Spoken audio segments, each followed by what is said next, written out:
Hello, everybody. Welcome to another episode of the Thriving Adoptees podcast. So today I'm delighted to be joined by Skip. Lovely to see you, Skip. Really looking forward to this. Good to see you. Yeah. Excited to be here.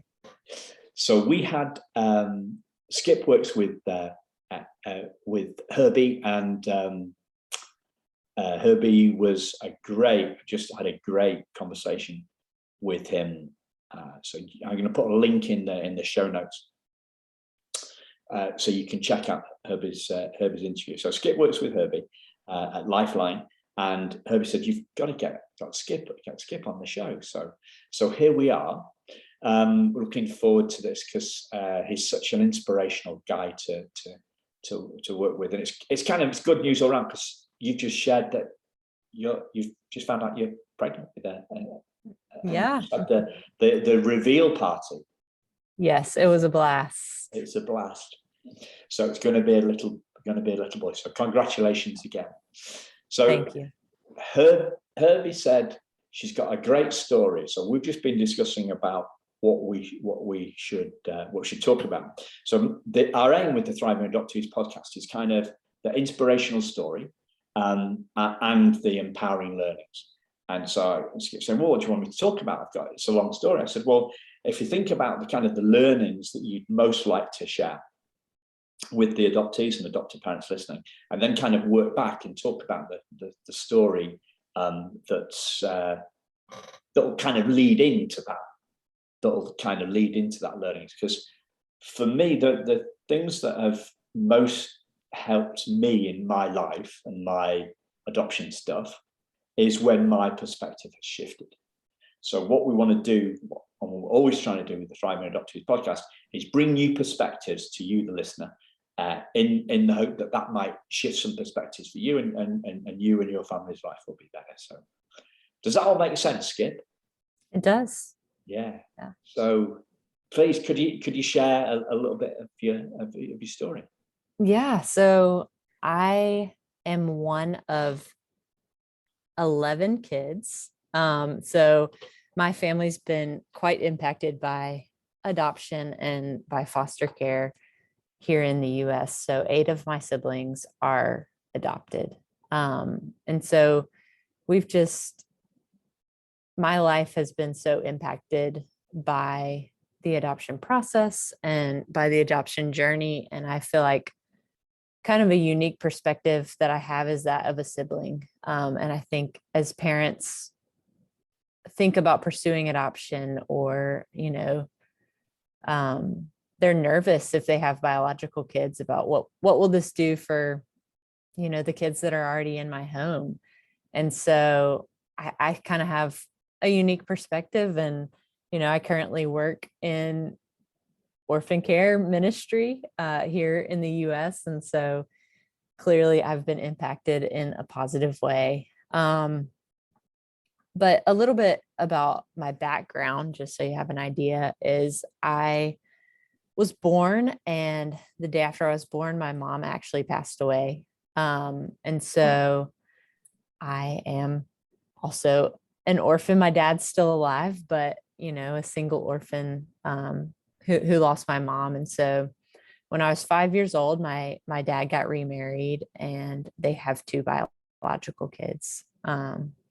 And so I'm the oldest, obviously. And since then, they've adopted 8, as I said earlier, from all over. So let's see, 3 of them are from China, 2 are from Ethiopia, and then the others are domestic adoptions. And 2 of those domestic adoptions are through the foster care system.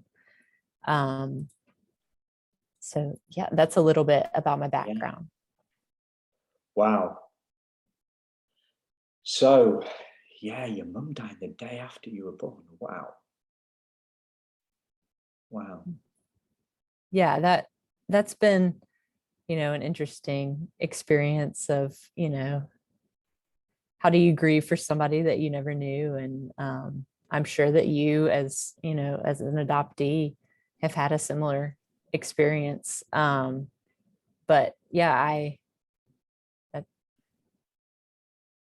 Can you share a little bit how that's been for you? Yeah. I think most of my life I didn't realize, that it was impacting me in any way. And then I got to college and, you know, my mom now, who adopted me actually when I was 5, she's my mom. And, she functions as my mom and I love her just as my mom. And we have a relationship of a mother-daughter. But I really in college started to think, what would it have been like to know my mom? What my birth mother, what does that look like? Who was she? What was she like? Asking a lot of questions and trying to reach out to her friends and getting to know more about who she was. And so that was a journey and experience and a grieving process for me as I learned more about her. And she was a great woman. And so yeah. Yeah. Is it painful? Yeah, it's not as painful as it was. I think I've grieved a lot and I've been through that grieving process. But it was painful for a while. And I'm still very close with my maternal grandparents. And so, it's always hard for them, especially seeing different life stages for me and watching them as they grieve those life stages. And so that could be difficult too. Yeah. Wow, incredible. Incredible. My own take on this is that it becomes a bit,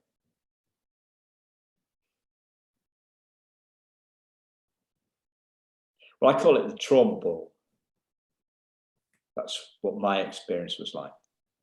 Right. So I didn't have any pain. I didn't feel any grief until I read a book called The Primal Wound that told me that I should do. So when I talk about the trauma ball, I talk about like when we make a snowball. So you scoop up some snow, Mhm. and then you roll it. You roll it along you make it the size of an egg, yeah, and then you roll it along the ground, and it gets bigger. Mhm. Well, so that's a snowball. I found myself unwittingly, innocently, inadvertently, whatever way you want to say, not on purpose, accidentally, creating a trauma ball. So the more I thought about it, the worse it got. The more I believed that I was wounded, the more wounded I felt. And I've got a really weird analogy for this. So I had a friend of mine did a new kitchen for us, made a new kitchen for us about 15 years ago. And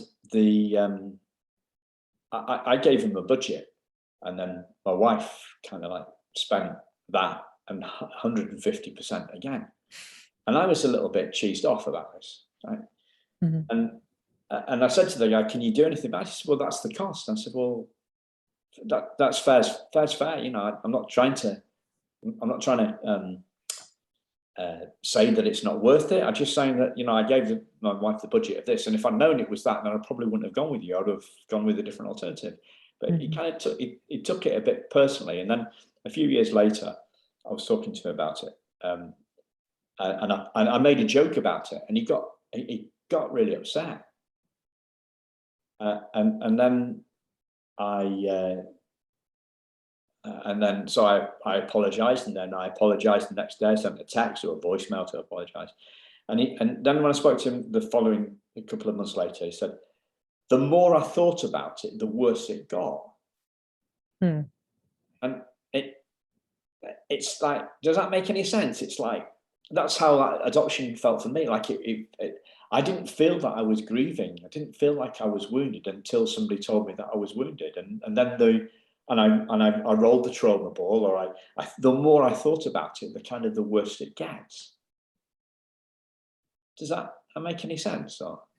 Yeah, it does. I agree. I definitely didn't think anything was wrong. I thought, everything was normal. And it was more for me seeing, friends and, the relationships that they had and some things that were on in my life. And I was like, what would it have been like, to know my mom? Yeah. And so, and once I started thinking about it, just like you said, I started, kind of snowballing, and really beginning that grief process. And so, Yeah. in a sense, yeah, it was very similar to Yeah. that. And In a sense, yeah. And also innocently, like we don't do it on right, purpose. We right. don't, but it becomes a kind of, it becomes, I uh, I think it's like, it becomes like a little vortex for me. And we kind of like, I buy into the vortex, and Yeah. kind of disappear down it. Yeah. And I mean, as I said, like, I'm not grieving as much anymore. And I really think that the Lord has done a work in my heart and has given me so many, Yeah. good things in my mom now, and, in my dad and his faithfulness and the way that he raised me. And so I'm so thankful for where I am. But there is that trauma and that, Yeah. that grief. So it's like,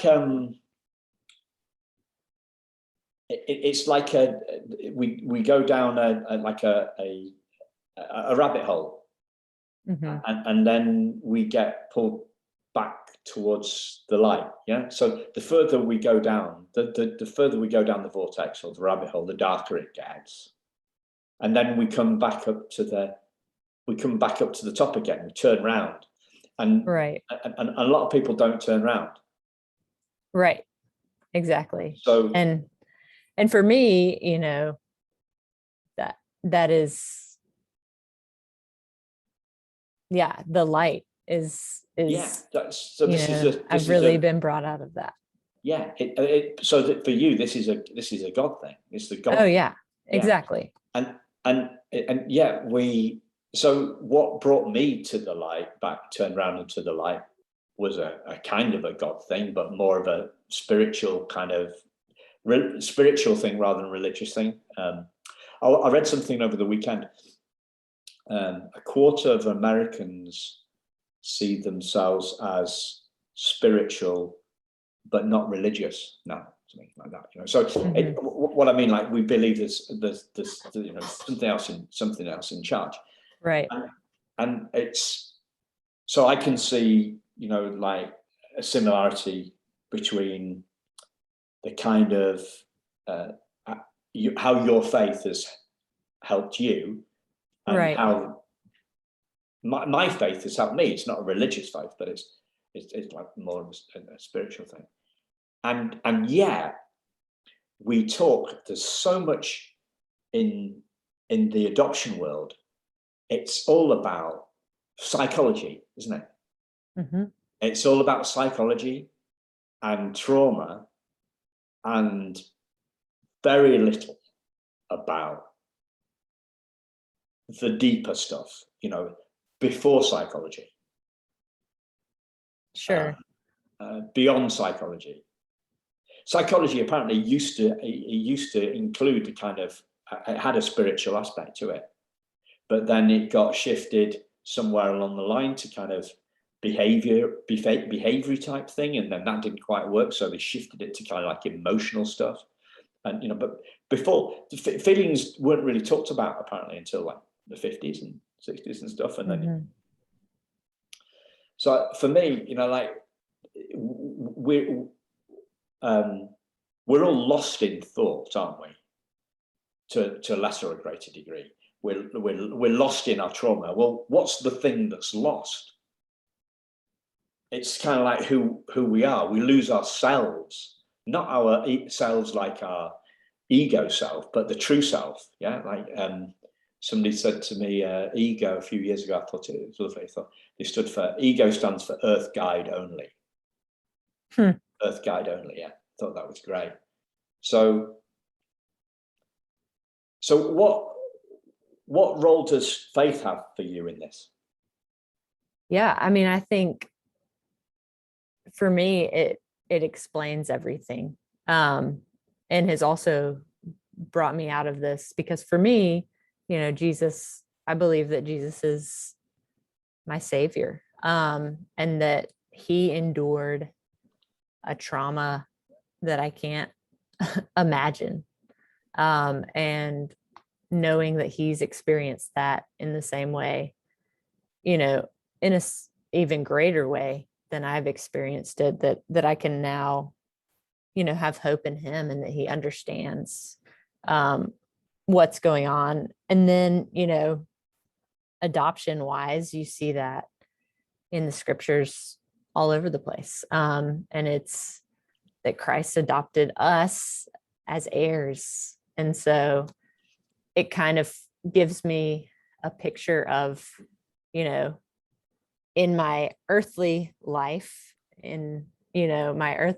I've been adopted by my mom.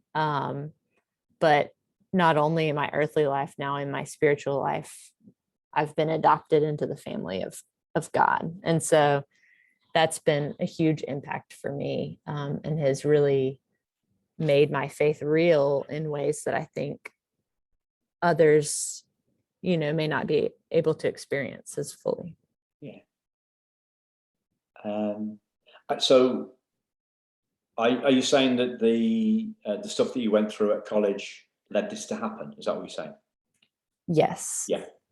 So it kind of like you were religious before, but this kind of turned the needle right up, turned the dial right up, or off the scale. I don't know. Yeah, I think my experiences, and even now, as I grow, that those things have made my faith more real, and have, brought substance and understanding of things that I didn't understand before. And a big part of that was, those things that I was going through in college, and that grief that I was experiencing. Yeah.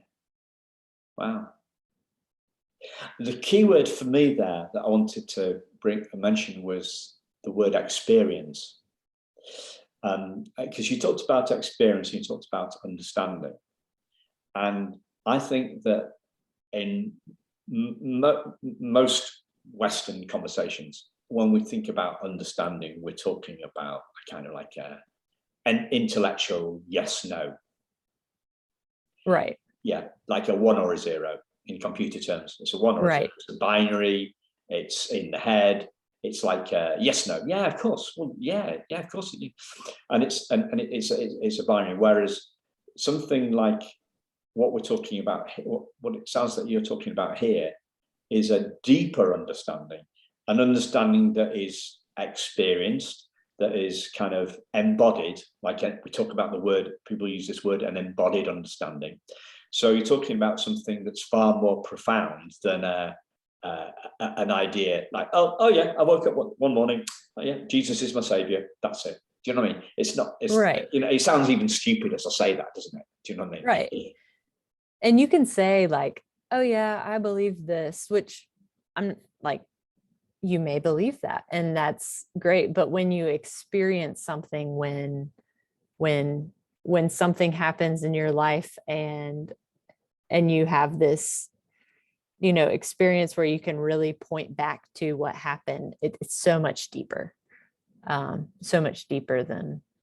just a head knowledge, if that makes sense. Yeah. It's interesting because I have done one podcast recording that I've not used because it was just far too intellectual. I kept on asking the person to try and bring what they were talking about to life, give it some depth, and that person wasn't able to do that. And as a result, it was a very superficial conversation that I just couldn't use it. I listened back to it, and I was working really hard on the conversation to try and bring it into something that would give value, add value, that I felt would add value to the listeners, and I couldn't get it. And the person that I was speaking to was really, really bright. So I didn't feel that I was able to gently question or challenge her, or because I knew that she would run rings around me intellectually, but it just didn't have any depth to it just didn't have depth. So unfortunately, I listened back to it. I was pretty sure it was going to be no good. I listened back to it. And so there's no substitute for lived. There's no substitute for lived experience in this stuff. Exactly. It brings a level of profundity. Is that a word? Is that the noun that comes off profound? I don't know. I think it does. I don't know. I like it. It's great. It sounds a bit profundity. It sounds, oh, hello. It sounds like I should be sipping gently on a bone grinder here. Yes, Simon is a fun chap. Yeah. So does that make sense? That's what we're trying to get to depth. We're trying to get into depth here in a world that wants 10 ways to do this and 15 ways to do that. What should I do about this? Like, well, go figure, give it some thought. Right. And I think thought, pray on it, if praying on it is your thing, or meditating on it. If meditation is your thing, if religion is your thing, give it some time. And don't just, outsource your life solutions, like agony answers and people. Right. And I think, for your audience of adoptees and potential adoptive parents, that, this is a journey, and as well as I do that, it's a process, and you're grieving and you're moving towards learning more about your past, learning more about what could have been, learning more about where you are now. And it's all a process of growth, and regardless of who you are. And I think the way that you look at that and the way that you approach that process can determine whether you're thriving or not. And, it's called thriving adoptees. And so how do you thrive? I think you approach that process with openness to learn and realizing it's not going to be easy. And there's a lot of grief and hardship, but that this is a learning process and a growth process. Yeah.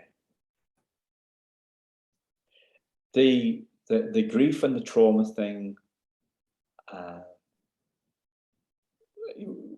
is on my mind on my mind all the time.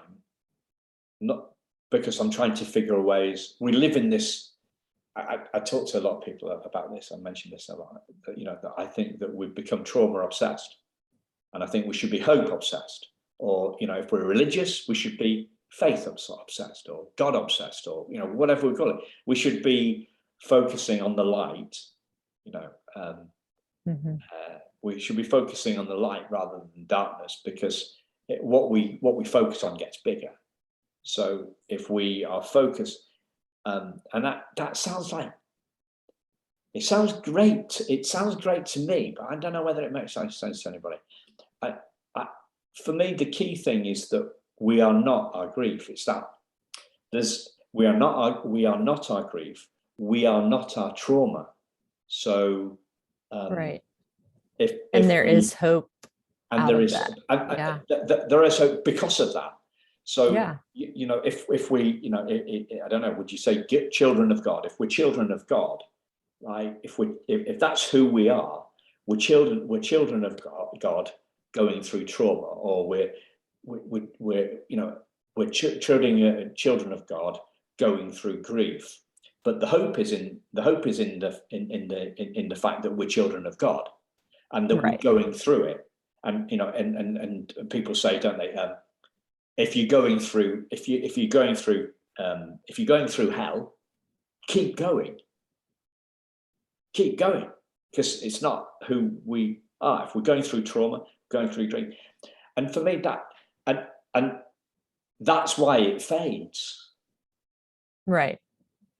You know, as we go, if we turn around and walk back to the light, because we're drawn to the hope of this stuff, then we leave the trauma, we leave the trauma behind, because the way is clearer, because we're no longer heading into the darkness, we're heading back into the light stuff.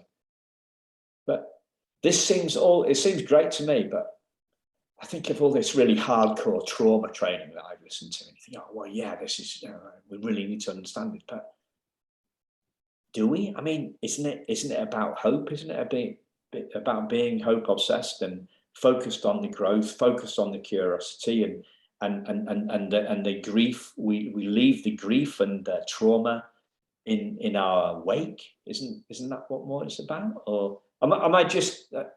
I'm kind of checking in whether, because this all makes perfect sense to me to do it that way, right? But yeah, it's not what we hear in Dan Hughes, CI, all the DIPD, right. IBL, all that stuff. Yeah, I think yes and no. So I think yes, we should be focused on that hope, that should be our focus. But I think we also need to understand the trauma and the grief, because not only can we understand what we're experiencing, but we can understand what others are experiencing.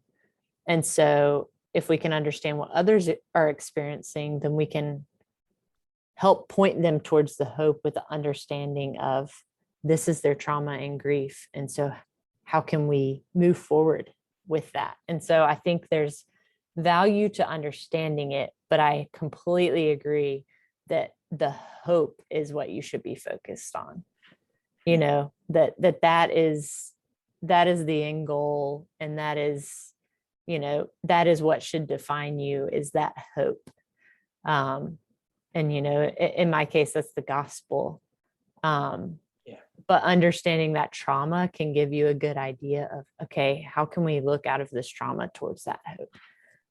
And so I think there's value in learning about the trauma, but always keeping that hope in perspective. I think for me, it's that trauma informed, hope obsessed, and the reason that I'm so big on it is because I think that it's a slippery slope. That, like, oh, I need to do another trauma training course, and like, oh, like it's difference between having trauma, or having experienced trauma, or having grief, or being grief, being a traumatized child, right? It's a bit like the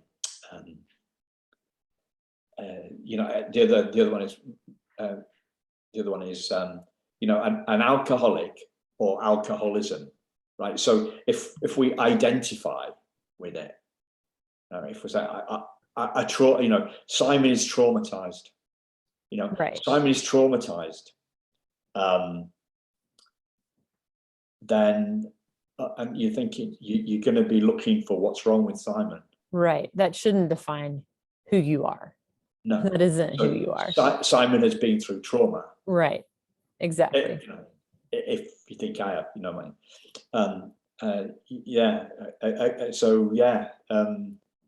you wouldn't use that word with grief, would you?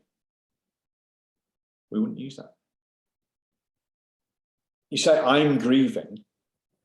I'm grieving. I've experienced. Grieving is a process. Yeah, it's an experience. Right. It's we don't identify with it. So I say, right. I'm adopted, right?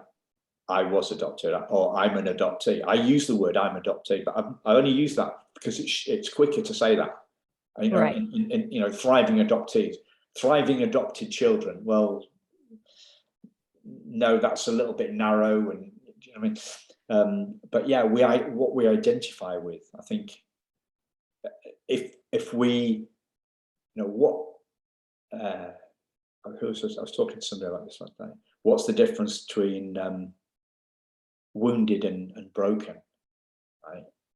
So like primal wounded or broken, and the lady I was speaking to was, who was this? It slipped my mind. She said, well, broken things get thrown away. And I thought, that's good, you know. But you know, when we see we're broken, I meant in terms of wounded and broken mean kind of the same things to me. Not to her, but like, but you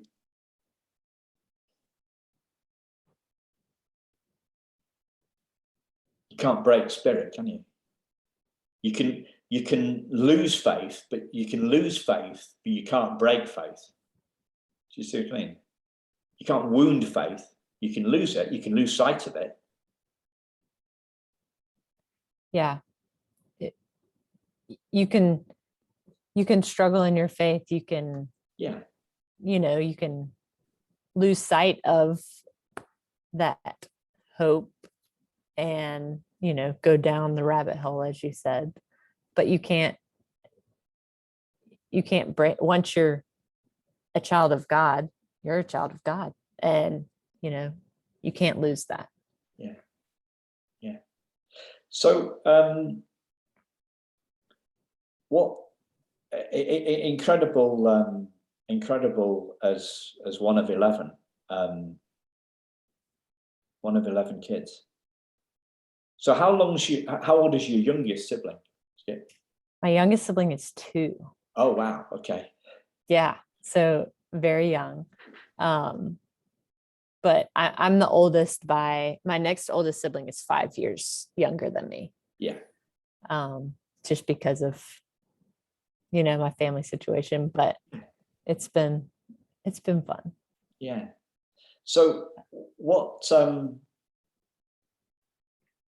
can you share that you with adoptive parents listening about that, about what it's been like, or like how long ago did you leave? How long ago did you leave home? When you went to college, or you came back? I left for college 9 years ago. Yeah. But you know, was home a lot. And then got married 5 years ago. So I've been out of the house for 5 years. 5 years, yeah, okay. But I think for adoptive parents, a lot of times they're worried about their biological kids and how they'll react to the adoption. And it's not always easy. You know, as we've said, there's that trauma, there's that most children experience. And when you bring that into your home, you know, your other kids are going to be impacted by that. They're going to experience some of that. But I would say the joy of adoption and learning, you know, about my own spiritual adoption, both through looking at my siblings and in my own story. And then, you know, growing as a family and learning this is a new normal. This is how to interact with, you know, people that may not be exactly like you. And I feel like the lessons that I've learned through my family and through my parents and those experiences, as we said, have been instrumental in my growth as a person, and in the way that I act and in the way that I do things. And so I think there's a lot of fear in bringing a child into their family and how that's going to mess up what they have going. And to be honest, things are going to change, but with any child, things are going to change. And And I think there's a lot of joy and a lot of hope and a lot of good things that come out of that. And so I would just encourage parents that, are nervous about that to keep moving forward as the Lord's having them move forward, and to believe that he's got it under control with their kids, and to believe that there's a better plan for them, and that the Lord's going to do a lot in their lives through this adoption just as much as these parents' lives. Yeah.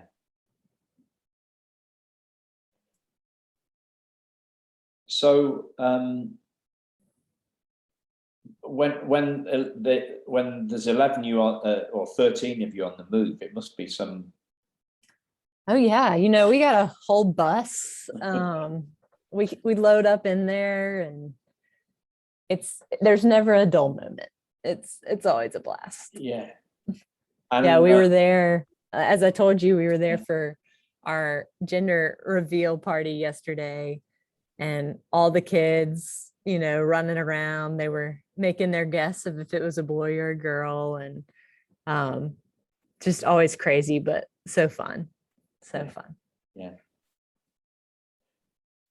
What challenges have you seen your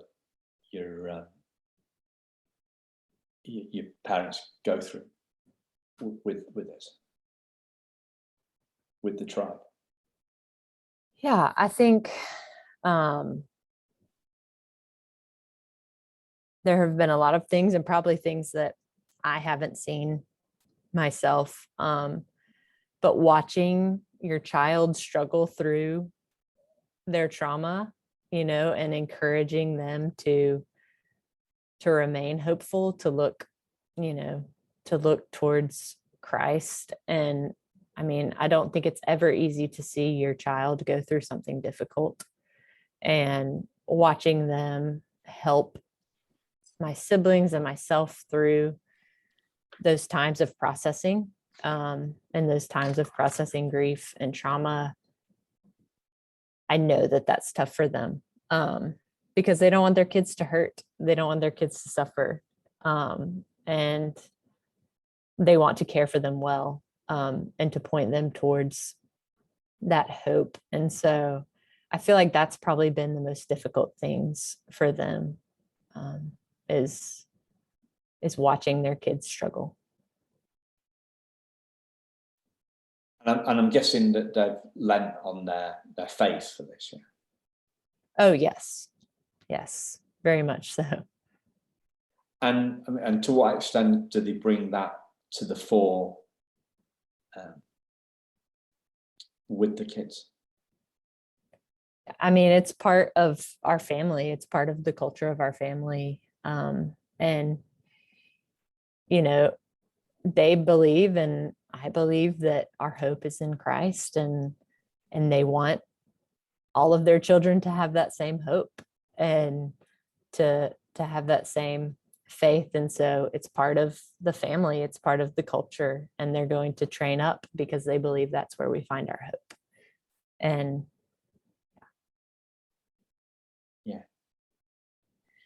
yeah. So the next question, I don't know whether to ask that one. I'm just going to go for it now. So what would you say to somebody that isn't religious on that point? I mean, I think I would say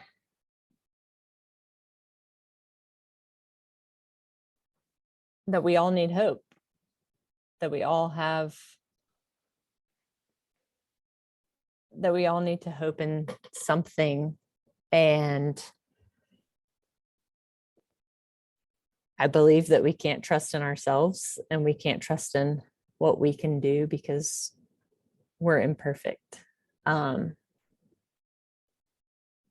so I would encourage those who don't believe to, seek what is true, to look for truth, and to look for hope, and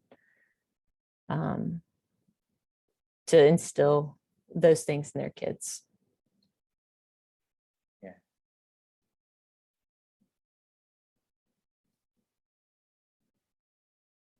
It's tricky, the imperfection thing, because I'm not with you on that. Do you know what I mean? I'm spiritual, but not religious. But Right. the imperfection stuff, I struggle with that. I was close to doing work with a religious organisation, and that was that was their.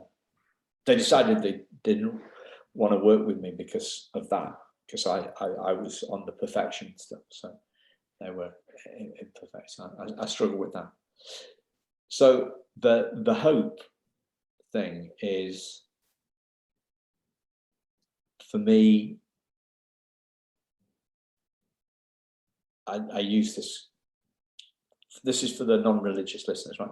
So I use this phrase a lot, this quote a lot. The fact that we are spiritual beings having a human experience, a French philosopher once said. And the hope for me is in that spiritual being that we are. So you might, in exchange for your children of God, right? I'm substituting spiritual beings, and then the spiritual beings having the human experience, but all our focus is in that, because life is a contact sport, and because we go through suffering, grief, and trauma. That's all in the human experience, but the hope is on focusing on the children of God, spiritual being part of the phrase, rather than the human experience stuff that sucks us, that sucks us in and spits us out, I think, sometimes.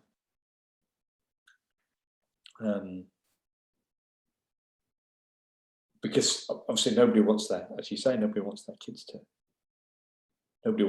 to suffer. So it's and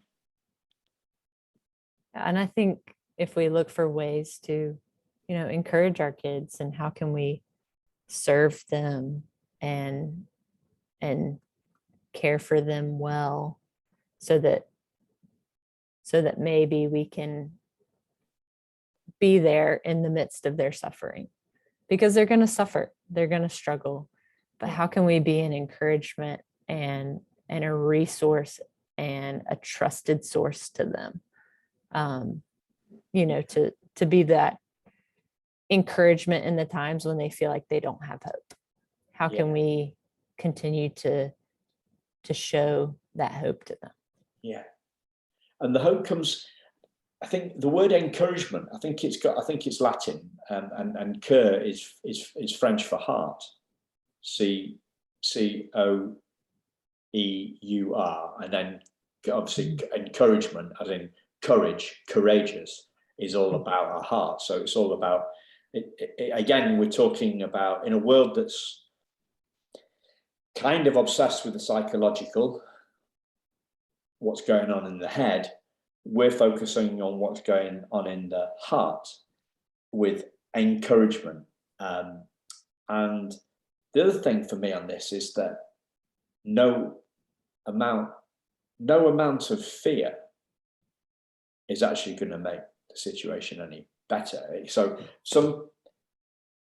if we've got hope and love on one side of the equation, and then we've got fear and trauma on the other, or worry, right? So I used to worry. I'm pretty good at worrying, and then I'd worry about worrying, and then I'd worry about worrying about worrying. But none of that actually makes the situation any better. So we might as well be hopeful, because whether we can be an optimist, whether we're an optimist or a pessimist, it's still the result's still going to be the kind of the same. I'm not really into that. Manifesting stuff. And then because we've got this whole we've got a whole industry telling us that we should be afraid of our fear, haven't we? We have to get rid of our fear. But what we focus on gets bigger. So if we're focusing on our fear, we're kind of making it more real. We're back to the trauma ball at the start of where we were at the start of the conversation. Yeah. So I'm just conscious of time.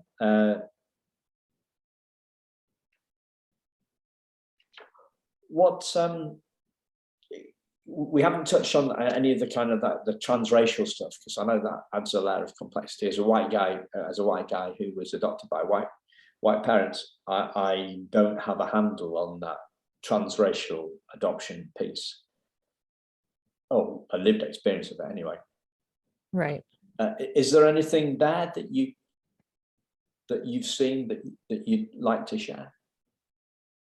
Yeah, I mean, I think, and I'm no expert on this subject, but have experienced a family that's has a lot of transracial adoptions, and I think that being very intentional about making different cultures a part of your family. And so we'll celebrate Chinese New Year for when that comes around, and that's kind of honoring my brothers who are from China, their culture. And I mean, that's just a specific example, but there's things that we do and things that we've learned and adopted in our family throughout the year that try to really integrate each of our cultures into one. And so that my siblings don't lose all of it, but that they have an understanding of where they come from. My brother, he's African American, and in our culture, in our context, like where he gets his hair cut is important. And so they take him to this barber shop, and it's a great experience. It's always fun to take him, but he's really experiencing that part of the African American culture in being in this barber shop and having his hair done by the guys who look like him, who can pour into him, which is really neat to see. Yeah, and you touched on earlier on that you've got that the family culture and your faith is clearly the bigger thing, isn't it? It's about a family. It's a family culture that brings together the diversity of the right individual kids. It's one cohesive whole with different flavors, I guess. I don't know. Right. And I think it's given a unique perspective to those of us who don't come from that culture, because we've learned things about other cultures, and I think that adds value. And yeah, it's cool to be part of those other things that we may not have learned about before. Yeah. Is there anything else you'd like to share before we bring this into it? Is there a question I've not asked? I don't think so. I'm thankful for having been on. Yeah, thank you. So check out what Skip and Herbie do. There's links in the show notes to the website and the social channel. So check out what they do at Lifeline. And thanks a lot, Skip. It's been great. Been a great conversation. Loved it. Thanks, listeners. Goodbye.